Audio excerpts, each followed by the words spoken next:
नमस्कार आप सभी लोगों का आज के इस YouTube चैनल के वीडियो में, जिसमें आप सभी लोगों को फर्स्ट मॉडल पेपर हिंदी का बताया जाएगा। और मैं उम्मीद करता हूं आप लोग इस मॉडल पेपर को 100% सॉल्व करके बोर्ड की तैयारी के लिए हमेशा जैसे आप लोग तैयारी कर रहे हैं बिल्कुल उसी तरह से तैयारी करके इसको प्रिपेयर कर लोगे अच्छे से और बोर्ड के लिए सर्वोच्च अंक हासिल करने का प्रयास जरूर करोगे। मैं उमेश पांडे हर बार की तरह कुछ ना कुछ नया लेकर आता हूं। आज भी मॉडल प्रश्न पत्र संख्या 1 आज आप लोगों को पहला मॉडल पेपर हिंदी का बताया जाएगा, जिसमें मोस्ट इंपॉर्टेंट क्वेश्चन बोर्ड में आने वाले क्वेश्चंस रखे गए हैं। इसलिए इस वीडियो को एंड तक जरूर देखें, अच्छे से समझें और अपना मूल्यांकन स्वयं करें। किस प्रकार से आप लोग कितना पढ़ चुके हैं ये जरूर देखें। चलिए स्टार्ट करते हैं। किस प्रकार से बोर्ड का पेपर आप लोगों को मिलने वाला है, कैसे समय दिया जाएगा, कैसे आप लोगों को करना होगा। समय यहां पर दिया है 3 घंटे 15 मिनट, मतलब 15 मिनट आप लोगों को इस पेपर के लिए पढ़ने का समय दिया जाता है। और वो पढ़ने का कार्य तो आज मैं कर रहा हूं, समझा रहा हूं, मैं पढ़ रहा हूं मैं, और हर एक पॉइंट को पॉइंट ऑफ व्यू जो मेरा पॉइंट ऑफ व्यू कहता है कि ये क्वेश्चंस आप लोग किस प्रकार से पढ़ना है, ये सब कुछ मैं बताता चलूंगा। इसलिए सुनते जरूर चलें, समझते जरूर चलें, क्योंकि मोस्ट इंपॉर्टेंट वीडियो है। पहला मॉडल पेपर है, हिंदी का मॉडल पेपर है और मैं उम्मीद करता हूँ 90+ स्कोर आप लोग हिंदी में जरूर करेंगे और हिंदी के जो भी क्वेश्चन पूछे जाते हैं बोर्ड में उसको जरूर समझेंगे। चलिए स्टार्ट करते हैं। क्वेश्चन नंबर स्टार्टिंग से निर्देश देख लेते हैं, कौन कौन से इंस्ट्रक्शंस आप लोगों को फॉलो करने होते हैं बोर्ड के एग्जाम में। नवीनतम पाठ्यक्रम और प्रारूप के अनुसार केवल एक प्रश्न पत्र पूर्णांक 70 अंक का होगा। जैसे आप सभी लोग जानते हैं 30 अंक आप लोगों को प्रोजेक्ट असाइनमेंट के लिए दिए जाते हैं। समय 3 घंटे 15 मिनट होगा, 15 मिनट पढ़ने के लिए दिए जाते हैं। इसलिए अच्छे से पढ़ लें, समझ लें, तभी पेपर प्रश्न पत्र करना स्टार्ट करें। सभी प्रश्न अनिवार्य हैं। प्रश्नों के अंक उनके सम्मुख दिए गए हैं, इसलिए आप स्वयं मूल्यांकन कर सकते हैं कितने प्रश्न आपके सही हैं और कितने गलत हैं।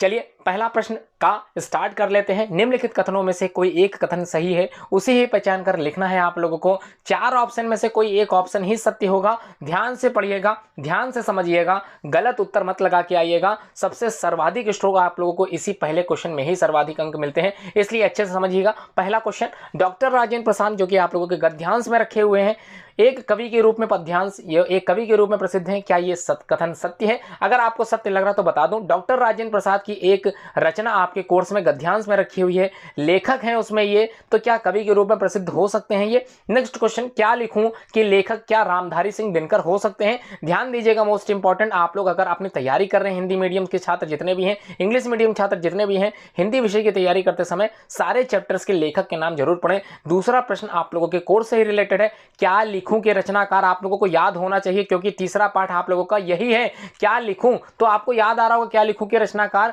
पद्मलाल पुन्नालाल बख्शी हैं, इसलिए ये प्रश्न का जो सेकंड वाला है ये बिल्कुल गलत हो जाएगा, इसलिए इसको भी मत लगाएं। आगे बढ़ते हैं। क्या है? ध्रुव स्वामिनी जयशंकर प्रसाद की एक रचना है और लास्ट में दे दिया गया है मुंशी प्रेमचंद एक समालोचक के रूप में प्रसिद्ध हैं। मतलब इन दोनों में से कोई एक कथन सत्य होगा, कोई एक ही स्टेटमेंट सही होगा। तो मैं बता देता हूं, मुंशी प्रेमचंद जो कि उपन्यास सम्राट के रूप में अपनी छवि बनाए हैं हिंदी साहित्य जगत में, इसलिए यहां पर समालोचक के रूप में प्रसिद्ध नहीं हो सकते हैं, क्योंकि मुंशी प्रेमचंद की जो यहां पर छवि बनी है, हिंदी साहित्य में छवि बनी है, एक उपन्यास सम्राट के रूप में बने हुए हैं। सर्वाधिक उपन्यास लिखने का श्रेय नहीं हो जाता है। उसके बाद जो तीसरा ऑप्शन अपने आप में ही सही माना जाता है, ध्रुव स्वामिनी जयशंकर प्रसाद की ही रचना है। अजात शत्रु, स्कंदगुप्त, ये सारी रचनाएं इन्हीं की है। कंकाल, तितली, आंधी, समस्त रचनाएं इन्हीं की है। ध्रुव स्वामिनी भी इन्हीं की रचना है। बिल्कुल सही कथन है। आप लोगों को अगर याद था तो ये अच्छी बात है। अगला प्रश्न देख लेते हैं। प्रश्न संख्या खा, पहले का खा, किस प्रकार से आप लोगों को अपनी उत्तर पुस्तिका में कैसे लिखना है, इसके लिए भी मैं वीडियो जरूर लेकर आऊंगा। इसलिए पहले तो मॉडल पेपर सीख लेते हैं, समझ लेते हैं, पढ़ना कितना कुछ है। निम्नलिखित कृतियों में से किसी एक कृति के लेखक का नाम बताइए। किसी एक के लेखक का नाम बताना है, इसलिए आपके सामने 4 हैं, 4 में से कोई एक सही अगर आप लोग लिख पाए तभी लिखिएगा, अन्यथा प्रयास गलत मत कीजिएगा। सही तरीके से चारों में से अगर चारों आते हैं तो कौन सा लेखक आप सही से लिख पाएंगे वही लिख के आइएगा। सन्यासी पहली रचना है, क्या आपको ज्ञात है सन्यासी किसकी रचना है? रश्मिमांसा अगर याद कर रहे हैं तो ध्यान दीजिएगा, चिंतामणि, त्रिवेणी, रश्मिमांसा, ये तीनों ही याद करके जाइएगा, तभी आप लोगों को अंक मिल सकते हैं अच्छे। और आपको याद होगा चिंतामणि रचना किसकी है, रश्मिमांसा रचना किसकी है, त्रिवेणी रचना किसकी है, तो आप लोगों को यह भी याद होगा रामचंद्र शुक्ल जो आपके कोर्स में रिलेटेड है। आप लोगों को याद होना चाहिए, इनकी समस्त रचनाओं के बारे में आप लोगों को पता होना चाहिए। ध्यान दीजिएगा, जो भी प्रश्न पत्र आप लोगों को में क्वेश्चन के रूप में पूछे जाते हैं वो आपके प्रश्न पत्र से ही संबंधित होते हैं। अपनी पाठ्य पुस्तक से ही पढ़ें। सारी पाठ्य पुस्तक जितने भी रचनाकार हैं सबके रचनाओं के नाम जरूर यहाँ ध्यान दीजिए। उसके बाद गांव में माटी की मूर्ति किस विधा की रचना है? विधा कई बच्चे समझ नहीं पाते विधा होती क्या है, आप लोगों को मैं बता देता हूँ।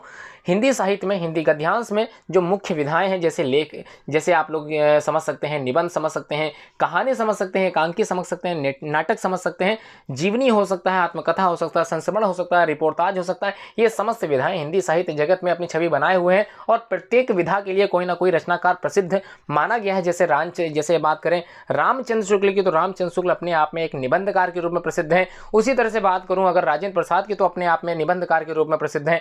प्रेमचंद की अगर बात करूं तो प्रेमचंद उपन्यास सम्राट के जगत माने जाते हैं, उपन्यास सम्राट के लेखे जो के माने जाते हैं। उसी तरह से अगर बात करते हैं जयशंकर प्रसाद की, तो नाटककार के रूप में अपनी छवि बनाए हुए हैं। इसी प्रकार नाटककार के रूप में भारतेंदु हरिश्चंद्र का नाम भी फेमस है, इसलिए ऐसे भी क्वेश्चन जरूर पढ़ के जाएं। माटी की मूर्तें, आप लोगों को पता होगा माटी की मूर्ति के रचनाकार कौन है। पहले तो रचनाकार जरूर याद कर लें, विधा किसकी है, या सॉरी ये विधा किस चीज़ की रचना में लिखी गई है, ये आपको बताना है। डायरी विधा के लेखक का नाम जरूर पढ़ें और संस्मरण के 2 लेखक का नाम जरूर पढ़ के जाएं, रिपोर्टाज के 2 लेखक का नाम जरूर पढ़ के जाएं और रेखा चित्र के संस्करण, रेखा चित्र के 2 लेखक या लेखिकाएं जो भी आपको याद हो जाए अच्छे से उसको पढ़ के जरूर जाएं। इस प्रकार के क्वेश्चन आप लोगों के बोर्ड के एग्जाम में भी पूछे जाने वाले हैं, इसलिए तैयारी अच्छे से करके चलें। उसके बाद नेक्स्ट क्वेश्चन गा समझ में आ गया, घा समझ में आ गया, अंगा देख लेते हैं पहले के समालोचना विद्या के किसी एक लेखक का नाम बताना है जिन्होंने समालोचनाएं लिखी हों। कई तरह की आलोचनाएं होती हैं, उन्हीं की समालोचना विद्या के जो लेखक माने जाते हैं उनका नाम अवश्य लिखें। क्वेश्चन नंबर 2 है, का में रीतिबद्ध कवियों की में 2 कवियों के नाम लिखना है, रचना नहीं लिखनी है, सिर्फ कवियों के नाम लिखना है। और ध्यान दीजिएगा रीतिकाल के 2 जो भाग बटे हैं, रीतिबद्ध और रीतिमुक्त, तो यहाँ पर रीतिबद्ध कवियों के नाम जरूर पढ़ के जाएं, रीतिमुक्त कवियों के नाम जरूर पढ़ के जाएं। उन्हीं में से 2 कवियों के नाम आप लोगों से यहाँ पूछा जा रहा है और मैं उम्मीद कर रहा हूँ आप लोग अपने प्रश्न पत्र को सॉल्व कर रहे होंगे।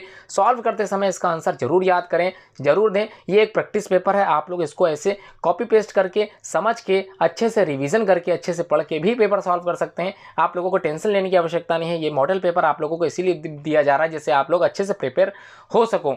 चलिए आगे देखते हैं। सेकंड का खा में क्वेश्चन क्या पूछा गया, निम्नलिखित रचनाओं में से किन्हीं 2 रचनाओं के रचनाकारों के नाम लिखिए। किन्हीं 2 रचनाओं के रचनाकारों के नाम लिखना है। पहला पलाशवान है, दूसरा पल्लव है, तीसरा पंचवटी है, चौथा परशुराम की प्रतिज्ञा है। तो आप लोगों को अगर चारों में से 2 आंसर सही याद हैं तो अच्छी बात है, अगर चारों ही नहीं आते हैं तो आप लोग रचना और रचनाकार का नाम जरूर याद करके जाएं, क्योंकि आपकी कमजोरी यहीं पर हो सकती है और नंबर यहाँ पर कम हो सकते हैं। इसलिए मोस्ट इंपॉर्टेंट चीजें हैं, ये सब कुछ आप लोगों को पढ़ लेना चाहिए था, इसलिए पढ़िए जरूर। ये सेकंड का खा और अब बात करते हैं गा।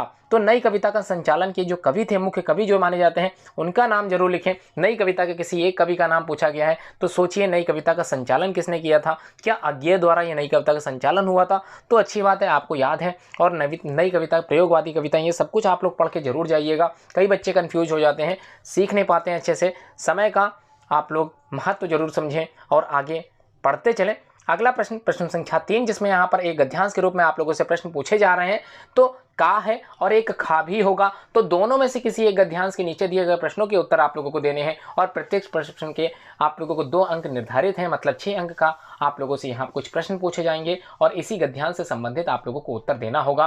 पहला क्या है, जिंदगी को मौत के पंजों में क्या है, जिंदगी को मौत के पंजों से मुक्त कर उसे अमर बनाने के लिए आदमी ने पहाड़ काटा है। किस तरह इंसान की खूबियों की कहानी सदियों बाद आने वाली पीढ़ियों तक पहुंचाई जाए, इसके लिए आदमी ने कितने ही उपाय सोचे हैं और किए हैं। उसने चट्टानों पर अपने संदेश खोदे, तोड़े से ऊंचे धातुओं से चिकने पत्थर के खंभे खड़े किए, तांबे और पीतल के पत्थरों पर अक्षरों के मोती बिखेरे और उसके जीवन मरण की कहानी सदियों की उतार पर सरकती चली आई, चली आ रही है, जो आज हमारी अमानत विरासत बन गई है। तो आप लोगों को बताना है, पहला प्रश्न दिया है यहाँ पर, उपयुक्त गद्यांश का संदर्भ बताना है। संदर्भ किस प्रकार से लिखते हैं आप लोग अपने हिंदी टीचर से जरूर पूछें। कई बच्चे संदर्भ नहीं लिख पाते हैं, तो संदर्भ लिखने के लिए आप लोगों को एक तरीका बताया जा रहा है। प्रस्तुत गद्यांश हमारी पाठ्य पुस्तक हिंदी, ध्यान दीजिएगा जो भी आपकी पाठ्य पुस्तक का नाम है उस पुस्तक का नाम लिखें। तो कैसे लिखना है, प्रस्तुत गद्यांश हमारी पाठ्य पुस्तक हिंदी जो भी पाठ से संबंधित है, यहाँ पर जो भी पाठ आप लोगों को याद है इस पाठ से लिया गया है, तथा इसके रचनाकार जो भी हों, इसके साहित्यकार जो भी हों, आप लोगों को वो नाम जरूर लिखें। इस प्रकार से संदर्भ आप लोग पूरा करें और उसके बाद रेखांकित अंश की व्याख्या करनी है। तो ध्यान दीजिएगा पूरा गद्यांश की व्याख्या करने का कोई आवश्यकता नहीं है, सिर्फ आपको उतनी ही व्याख्या करनी है जितनी अंडरलाइन की गई है। जिंदगी से लेकर किए गए, सोचे और किए तक ही केवल अंडरलाइन है, यहाँ तक ही केवल आप लोगों को व्याख्या करनी है। और इसी पूरी व्याख्या से, माफ कीजिएगा, पूरी ही गद्यांश से ही आप लोगों को तीसरा उत्तर देना है। इंसान की खूबियों को अगली पीढ़ियों तक पहुँचाने के लिए, आगे देख लेते हैं क्या लिखा है, पहुंचाने के लिए आदमी ने कौन कौन से उपाय किए हैं, ये उत्तर आप लोगों को इसी गद्यांश के माध्यम से मिल जाएगा। चलिए, अगर आपको ये नहीं आता है गद्यांश तो डरने की आवश्यकता नहीं है। आप लोगों को पेपर में 2 गद्यांश दिए जाएंगे, दूसरा पढ़ लेता हूं मैं। अगर आपको याद आ जाए तो कमेंट में जरूर बताते चलिए किस पाठ से संबंधित ये गद्यांश लिया गया है। मैं तो यही समझता हूँ कि यदि मैं अपने समाज और देश में उन सब अन्यायों और अत्याचारों की पुनरावृत्ति नहीं करनी है जिनके द्वारा आज के सारे संघर्ष उत्पन्न होते हैं, तो हमें अपनी ऐतिहासिक नैतिक चेतना या संस्कृति के आधार पर ही अपनी आर्थिक व्यवस्था बनानी चाहिए। अर्थात उसके पीछे वैयक्तिक लाभ और भोग की भावना प्रधान न होकर वैयक्तिक त्याग और सामाजिक कल्याण की भावना ही प्रधान होनी चाहिए। हमारे प्रत्येक देशवासी को अपने सारे आर्थिक व्यापार उसी भावना से प्रेरित होकर करने चाहिए। वैयक्तिक स्वार्थों और स्वत्वों पर जोर न देकर वैयक्तिक कर्तव्य और सेवा निष्ठा पर जोर दिया जाना चाहिए और हमारी प्रत्येक कार्यवाही इसी तराजू पर तौली जानी चाहिए। इस प्रकार से आप लोगों का गद्यांश जो दूसरा है वो गद्यांश का संदर्भ आप लोगों को पहले प्रश्न में लिखना है, उसके बाद रेखांकित अंश की व्याख्या करनी है और अंत में एक प्रश्न दिया गया है, हमारे देशवासियों के आर्थिक व्यापार किस भावना से प्रेरित होने चाहिए। ये आप लोगों से इस क्वेश्चन के माध्यम से पूछे जा रहे हैं। इस गद्यांश के माध्यम से जो क्वेश्चन दिए गए हैं इनके अंक आप लोगों को बताए जा चुके हैं। प्रत्येक प्रश्न के 2 अंक हैं, अर्थात इस पूरे गद्यांश के 6 अंक आप लोगों को तभी दिए जाएंगे जब आप लोग सही संदर्भ लिखोगे, सही व्याख्या करोगे और अंतिम उत्तर सही दोगे, तभी आप लोगों को पूरे अंक मिलेंगे। और हिंदी प्रश्न पत्र एक ऐसा प्रश्न पत्र होता है जिसमें आप लोग 90 से भी अधिक स्कोर कर सकते हो, क्योंकि ये एक स्कोरिंग विषय है जिसमें आप लोग अच्छे से स्कोर कर सकते हो। बस आपको पढ़ाई अच्छे से करनी है, तैयारी आप लोगों को 100% करनी है, तभी आप 90+ अंक हासिल कर पाओगे। क्योंकि गलतियाँ केवल बेसिक्स राइटिंग की हो सकती है, स्पेलिंग की मिस्टेक हो सकती है और कहीं कहीं जो उदाहरण आप लोग नहीं लिखते हैं ग्रामर के पोर्शंस में, वहाँ पर गलती हो सकती है। तो आगे बढ़ते हैं, हर एक पॉइंट मैं बताता चल रहा हूँ, अच्छे से सुनते चलेंगे, अच्छे से समझते चलेंगे। निम्नलिखित पद्यांशों में से किसी एक संदर्भ सहित व्याख्या कीजिए और उसका काव्य सौंदर्य स्पष्ट कीजिए। तो किस प्रकार से काव्य सौंदर्य स्पष्ट किया जाता है, आप लोगों के हिंदी टीचर ने उसको लिखवाया होगा और समझाया भी होगा किस प्रकार से आप लोगों को बोर्ड में लिखना है।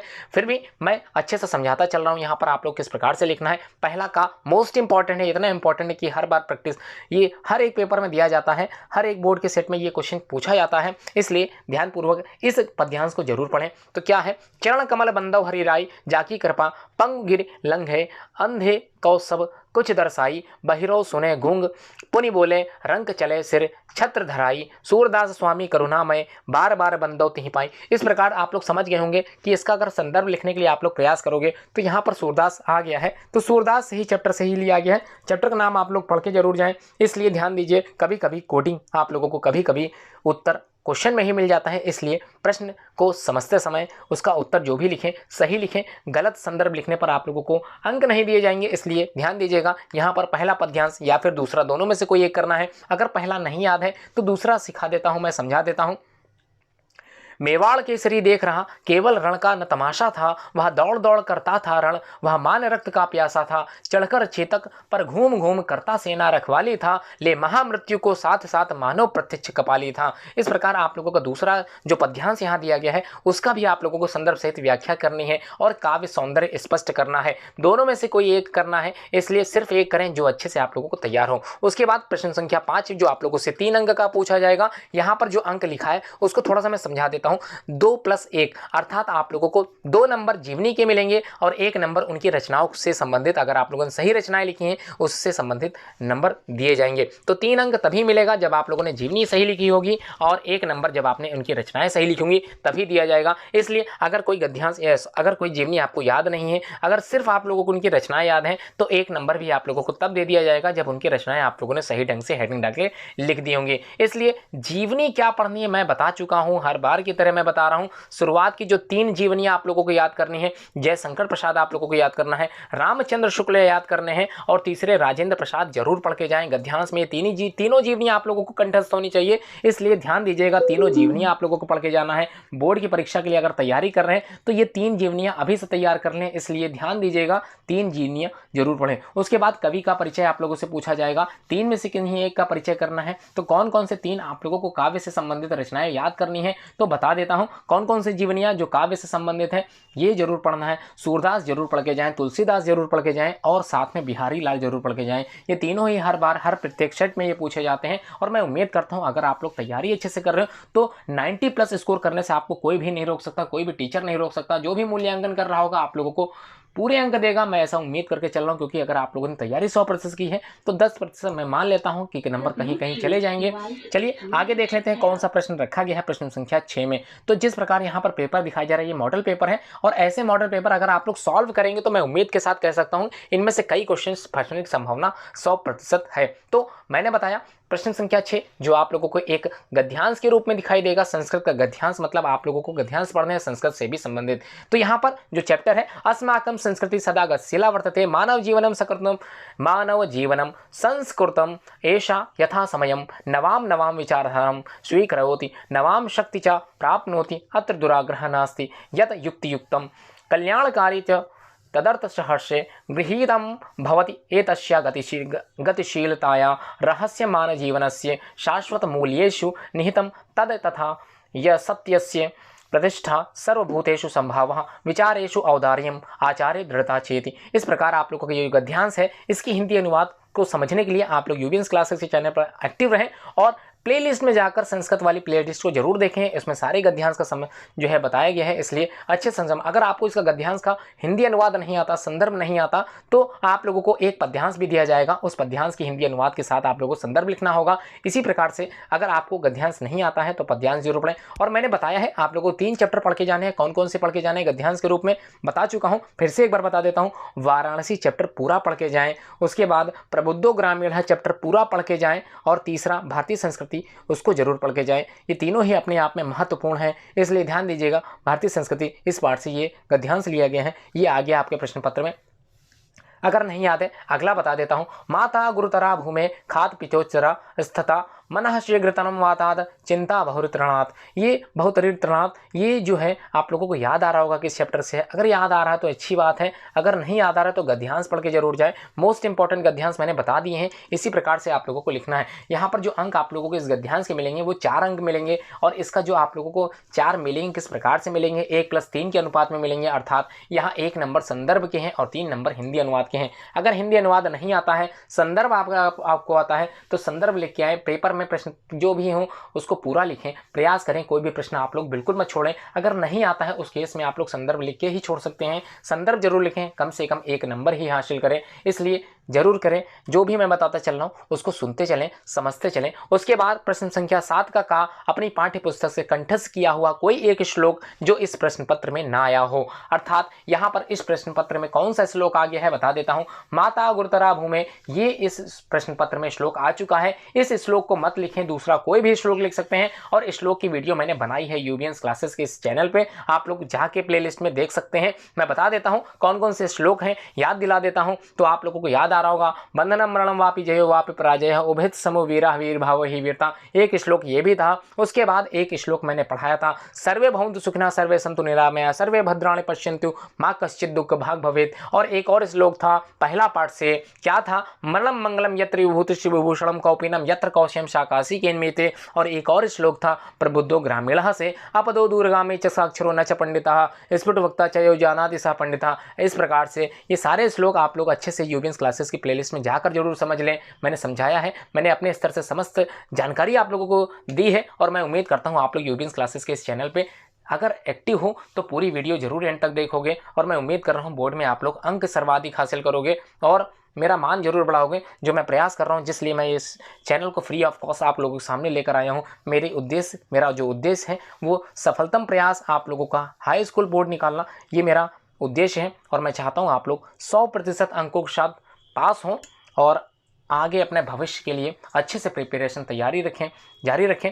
आगे देखते हैं प्रश्न संख्या 7 का खा में क्या पूछा गया। निम्नलिखित प्रश्नों में से किन्हीं 2 के उत्तर संस्कृत में दीजिए, सिर्फ 2 के उत्तर देना है। अगर आपको सारे आते हैं तो उन्हीं 2 का उत्तर जरूर दें जो आप लोगों को एकदम सही से लिखना आता हो। गलत अगर कोई शब्द उसमें गलत हो जाता है, आप लोगों का तैयारी आप लोगों ने उस शब्द की नहीं की है, तो उस प्रश्न को बिल्कुल मत लिखें। जो सही ढंग से आता हो, जिसका उत्तर एकदम सटीक आप लोगों को लिखना आता हो, वही लिखें। 4 प्रश्न है, देख लेते हैं क्या है। वाराणसी नगरी कस्या कूले स्थिता। इस प्रकार आप लोग ध्यान दीजिएगा, अगर क्वेश्चन का उत्तर आप लोगों को कोई नहीं आता, अगर उसमें से संबंधित कोई गद्यांश ऊपर पूछ लिया गया है तो उसी गद्यांश में हो सकता है वो प्रश्न का उत्तर आप लोगों को मिल जाए, इसलिए प्रश्न छोड़कर मत आए। देख लेते हैं, वाराणसी नगरी कस्या नद्या कूले स्थित। इस प्रकार आप लोगों ने पढ़ा होगा, किस नदी के किनारे है स्थित, ये आप लोगों को याद होगा, गंगाया कूले स्थिता, ये आप लोग जानते होंगे। उसके बाद वीरः केन पूज्यते, तो वीरः वीरेण पूज्यते, ये भी आप लोगों को याद आ रहा होगा। उसके बाद अमुखो अपि कः स्फुटवक्ता भवति, तो अमुखो अपि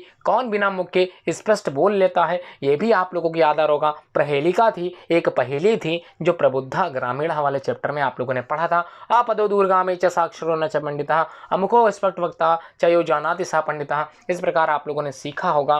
भारतीय संस्कृति की दृशा वर्तते, की दृषि वर्तते, किस प्रकार से भारतीय संस्कृति इस संस्कृति को अपनी जो है आगे बढ़ाती है, क्योंकि हम लोगों ने पढ़ा था ऊपर वाले चैप्टर में। देखिए गद्यांश में ये आया भी है, इसमें हो सकता है आपको ये उत्तर मिल जाए। तो ऐसे प्रश्न अगर गद्यांश से संबंधित आ जाते हैं और आप लोगों को चारों ना आते हो तो एक प्रश्न तो जरूर मैं 100% नहीं, कम से कम 90% तो कह सकता हूं कि गद्यांश के रूप में पूछ लिया जाता है। इसलिए अपने दिमाग को हमेशा शार्प माइंड की तरह ही सॉल्व करें प्रश्न पत्र, क्योंकि कभी कभी प्रश्न पत्र में उत्तर मिल जाते हैं। और इसलिए आगे देख लेते हैं कौन सा प्रश्न पूछा गया है। 4 प्रश्न मैंने बता दिए हैं, 4 में से कोई 2 ही प्रश्न का उत्तर आप लोगों को करना है और प्रत्येक प्रश्न के लिए आप लोगों को 1 अंक दिए जाएंगे। उसके बाद प्रश्न संख्या 8 का है, देख लेता हूँ क्या है।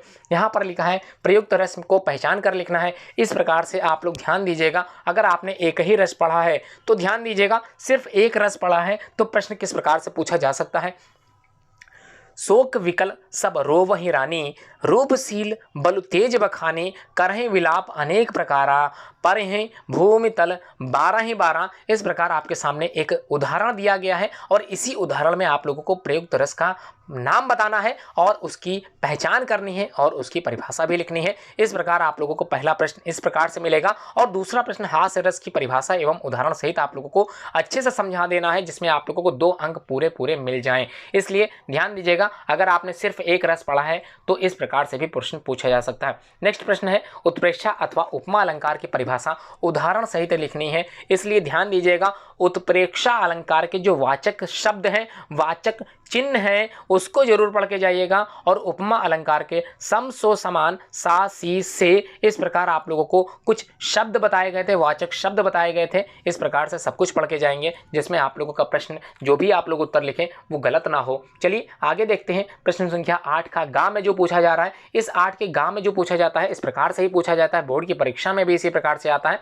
निम्नलिखित में से प्रयुक्त छंद का नाम पहचान कर लिखिए। तो छंद क्या है? बंदौ मुनिपद कंजु रामायण जहि निर्मयऊ और सखर सुकोमल मंजु दोष रहित दूषण सहित। इस प्रकार आप लोगों से एक उदाहरण के तौर पर एक छंद का नाम पूछा गया है। वैसे इस प्रश्न में थोड़ी सी गलती ये है कि इसमें उपयुक्त जो भी उदाहरण दिया गया है उसमें तो आपको पहचान कर लिखना है, लेकिन अथवा करके एक और पूछा जाता है आप लोगों से। सोरठा अथवा रोला छंद में से कोई एक यहाँ पर नीचे दिया होगा, चाहे सोरठा हो चाहे रोला हो, जो भी ये उदाहरण होगा उसके अपोजिट दूसरा जो एग्जाम्पल होगा वही आप लोगों से पूछा जाएगा। इसलिए एक छंद पूरी तरह से पढ़ के जाएं, पूरी तरह से समझ के जाएं, जिसमें आप लोगों से अगर अप्रत्यक्ष रूप से पेपर में इस प्रकार का प्रश्न पूछा जाता है तो आप लोग उसको लिख सको। अगला प्रश्न जो आप लोगों से पूछा जाएगा प्रश्न संख्या 9 के आधार पर क्या पूछा जाएगा बता देता हूं। का में निम्नलिखित उपसर्गों में से किन्हीं 3 के मेल से एक एक शब्द बनाना है। और कई बार उपसर्ग बनाते समय आप लोग ओवर कॉन्फिडेंस हो जाते हो और गलत प्रश्न के उत्तर करके आ जाते हो। उपसर्ग बनाते समय ध्यान दीजिएगा, मूल शब्द ध्यान दीजिएगा, मूल शब्द पीछे जुड़ा होता है और उपसर्ग हमेशा आगे जुड़ा होता है। तो अप के आगे मूल शब्द जोड़ के शब्द बनाएं तो अपमान शब्द बिल्कुल सही है, इसलिए अपमान बना सकते हैं, क्योंकि मान एक मूल शब्द है तो अपमान हो जाएगा। और अपकीर्ति हो जाएगा, बिल्कुल सही शब्द है, अपकीर्ति हो गया, अपमान हो गया। और दूसरा अनु से संबंधित अगर कोई आप लोग शब्द बना रहे हैं तो अनुशरण हो जाएगा, क्योंकि आप लोगों को पता है शरण एक मूल शब्द है। और अनुशासन आप लोग बना सकते हैं, अनुशासन एक सही शब्द है। उसके बाद निर से निर्मल बना सकते हैं, निर से निरंकार नहीं लगाइएगा, ध्यान दीजिएगा, निरंकार कोई शब्द नहीं है। तो निर्मल हो सकता है, निर्लज्ज हो सकता है, और अभी से संबंधित जो भी बनाएंगे तो अभिमान हो सकता है, अभिसंकल्प हो सकता है। अभी से संबंधित शब्द बनाते समय इस चीज़ का जरूर ध्यान दीजिएगा, जो भी आप लोगों को शब्द जोड़ना है पीछे वो मूल शब्द होना चाहिए, अपने आप से बनाया कोई शब्द मत लगाएं। सु से सुंदर मत लिखें, सुंदर अपने आप में ही एक मूल शब्द है। तो सु से सुकन्या लिख सकते हैं, सु से सुवर लिख सकते हैं, ध्यान दीजिएगा, सुवर और सुअर एकदम अलग अलग है, इसलिए ध्यान से समझ के आंसर लिखिएगा। अगला है प्रश्न संख्या 9 का खा। खा में आप लोगों से पूछा जा रहा है निम्नलिखित किन्हीं दो प्रत्ययों का प्रयोग करके एक एक शब्द बनाना है। तो एक ही शब्द बनाना है तो ये अच्छी बात है। चार में से किन्हीं दो प्रत्ययों को उठा लीजिए जिसके उत्तर आप लोगों को सही ढंग से आते हैं। तो वट, अगर वट नहीं आता है, लिखावट है ना, दिखावट, बनावट नहीं बना पाते हैं तो पन बनाइए, बचपन बनाइए, लड़कपन बनाइए, किसी प्रकार से जोड़कर पन बनाइए। अगर ये भी नहीं आता तो त्व बनाइए, महत्व बनाइए, लघुत्व बनाइए, बंधुत्व बनाइए, कुछ भी बनाइए। त्व शब्द जोड़ना है, त्व अंतिम में जोड़ना है, सॉरी त्व जो है अंतिम में ही जोड़ना है। ये सारे शब्द जो यहाँ दिए गए हैं ये अंत में ले जाइए, इसको पहले मत लगाने का प्रयास कीजिए। आई अगर आपको आता है तो ध्यान दीजिएगा, लड़ाई बिल्कुल सही शब्द है। उसके बाद खटाई बिल्कुल सही है, खट्टे से ही शब्द बना है खटाई, और लड़ने से ही बना है लड़ाई। उस तरह बनाइए जिस प्रकार से आप लोग बना सकें। उसके बाद आप लोगों से पूछा जाता है प्रश्न संख्या 9 के घ में निम्नलिखित में से किसी एक समास का परिभाषा आप लोगों को उदाहरण सहित देनी है। ध्यान दीजिएगा, हो सकता है कोविड-19 को देखते हुए प्रश्न पत्र के कुछ प्रश्न चेंज कर दिए जाएं, इसलिए इस प्रकार से भी आप लोगों को पढ़ना है, तैयारी करनी है जैसे यहाँ पर दे दी गई है। तो किन्हीं एक समास की परिभाषा उदाहरण सहित लिखनी है। तो द्विग समास और द्वंद्व समास दोनों में से एक की परिभाषा उदाहरण सहित देनी है। तो मैं बता देता हूँ, संख्यावाची जो शब्द लगे होते हैं इसी द्विग समास में लगे होते हैं, और योजक चिन्ह जो लगा होता है वो दूसरे वाले समास अर्थात द्वंद्व समास में प्रयोग किया जाता है। अगर परिभाषा नहीं याद है तो तुरंत इसको याद कर लें, अच्छे से समझ लें, सारे एग्जाम्पल समझ लें, उसके बाद इसका उत्तर जरूर लिखें अपनी जो है उत्तर पुस्तिका में। नेक्स्ट है घा है। निम्नलिखित में से किन्हीं दो के तत्सम रूप आप लोगों को बताने हैं। नेह है, निर्गुण है, कृपा है, सावन है। तो आप लोगों को याद आ रहा होगा चार में से किन्हीं दो के करने हैं। तो कृपा आप लोग जान गए होंगे। उसके बाद निर्गुण और निर्गुण आप लोग समझ गए होंगे। सावन और श्रावण मास ये भी आप लोग समझ गए होंगे। इस प्रकार जो सही ढंग से लिख पाएं उसे ही लिखें, अन्यथा दूसरा प्रयास मत करें, गलत हो सकता है आपका प्रयास। इस प्रकार से प्रयास बिल्कुल मत करें। जब सब कुछ आता है तो आप लोग वही लिखें जो सही ढंग से लिख पाएं। उसके बाद अंका में देख लेते हैं क्या प्रश्न पूछा जाता है। निम्नलिखित में से किन्हीं दो के दो दो पर्यायवाची लिखना है, सिर्फ दो के दो दो पर्यायवाची लिखना है, इसलिए वही दो शब्द उठाएं जिसको सही ढंग से आप लोग लिख पाएं। तो कौन कौन से चार यहाँ पूछे गए हैं। आग का पूछा गया है, तो अनल पावक आग आप लोगों ने पढ़ा होगा, तो अनल याद आ गया, पावक याद आ गया। तो अच्छी तरह से इसको अगर लिख पाएं तभी इसका आंसर लिखें, अन्यथा ब्रह्मा यहाँ पर आप लोग पढ़ सकते हैं। तीसरा हवा है, यहाँ पढ़ सकते हैं। कृष्ण है, यहाँ तक आप लोग सॉल्व कर सकते हैं। इसी प्रकार बोर्ड में भी पूछे जाते हैं। आप लोगों को पर्यायवाची शब्द आने चाहिए, सटीक ढंग से आने चाहिए, इसलिए तैयारी इसकी भी जरूर कर जाए, क्योंकि 100% अंक लाने हैं तो सही ढंग से लिखना भी आना चाहिए, इसलिए सही ढंग से लिखते चलें। आंसर आप लोगों के जो नंबर दिए जाते हैं वो आप लोगों के सही ढंग के लिखने पर ही मिलते हैं। कहीं कोई मिस्टेक अगर हो गई तो आपके अंक कम हो सकते हैं, इसलिए ऐसी तैयारी करें जिसमें आप लोगों की गलतियां बोर्ड तक ना पहुंच पाएं। जो भी गलतियां करनी है अपनी अर्धवार्षिक परीक्षा में, प्री बोर्ड परीक्षा में करें, उसके आगे ले जाने का प्रयास बिल्कुल मत करें। उसके बाद प्रश्न संख्या 10 के काम में जो आप लोगों से पूछा जा रहा है, निम्नलिखित में से किन्हीं दो में संधि करने के लिए पूछा जा रहा है और संधि का नाम बताइए। ध्यान दीजिएगा, संधि करना है उसके बाद संधि का नाम भी बताना है। तो पहला गुरु प्लस आदेश, गुरु धन आदेश, इसको सबसे पहले आप लोगों को संधि करनी है। तो संधि क्या बनेगी, गुरुआदेशा बनेगा, वा लग जाएगा और या रा लावा। ये मैंने बताया था किस चीज की पहचान है। आप लोगों के कोर्स में दो संधि हैं, सिर्फ दो संधि हैं, अच्छे से समझ लीजिए। एक वृद्धि संधि है और दूसरा कौन सा है, यड़ संधि है, इसलिए दोनों को ही अच्छे से समझ के जाएं, अन्यथा आप लोगों के अंक यहाँ पर कम हो सकते हैं। क्या है, गुरुआदेशा, वा लग गया है, यड़ संधि है, गुरुआदेशा हो गया, अभ्युदय या लग गया, दूसरा वाला अभिधन उदय, तो अभ्युदय हो गया, या आ गया। तो आप लोगों को समझ में आ रहा, यहाँ पर भी यड़ संधि है, इत्यादि, फिर से या आ गया। तो इस प्रकार यहाँ पर भी कौन सी संधि है, यड़ संधि है। उसके बाद अन्य जो है आखिरी जो है वो सुधन आगतम है, स्वागतम है, वा आ गया अन्य। फिर प्रकार से इस प्रकार यहाँ पर जो संधि हुई वो फिर से क्या हुई, यड़ संधि हुई। तो गुरुवादेश, अभ्युदय इत्यादि और स्वागतम, इन चारों में एक ही संधि का प्रयोग किया गया है। तो इस प्रकार बोर्ड की परीक्षा में आप लोगों से ऐसे ही क्वेश्चन पूछे जा सकते हैं। उसके बाद आप लोगों से जो क्वेश्चन पूछा जा रहा है 10 के खा में बता देता हूँ। चतुर्थ विभक्ति बहुवचन के रूप में आप लोगों को लिखने हैं। यहाँ पर शब्द रूप पूछे गए हैं, किनके पूछे गए हैं, किसके करने हैं बता देता हूं। पहला वाला किन्हीं दो में से कोई एक करें, मतलब नदी का चतुर्थ विभक्ति बहुवचन का रूप लिखना है, और या फिर अगर आपको नदी का नहीं आता तो मधु का लिखें पहले में। दूसरा अस्मद दिया है तो दोनों करने अनिवार्य हैं। पहले में तो ऑप्शन मिला है, दूसरे में ऑप्शन नहीं मिला है, करना लेकिन अनिवार्य है।